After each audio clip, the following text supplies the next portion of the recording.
अस्सलाम वालेकुम अम्मा जी। बुढ़िया अपना शिकन-ओ-लुदा चेहरा उठाकर अजनबी का जायज़ा लेती है और कहती है, वालेकुम सलाम बेटा।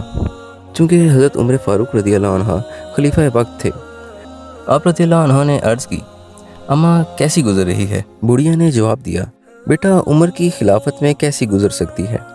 देख लो मेरा हाल, वो अपनी बादशाहत में मस्त है और मैं यहाँ उसरत में किसी तौर वक्त का चरखा काते जा रही हूँ।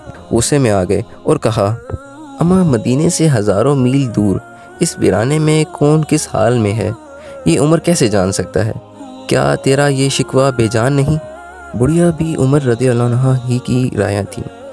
तड़प कर बोली, तो बेटा उमर से मुलाकात हो तो उसे मेरी तरफ से एक पैगाम पहुंचा देना कि जिस इलाके की तू खबर नहीं रख सकता, उसे अपनी खिलाफत में क्यों शामिल कर रखा है।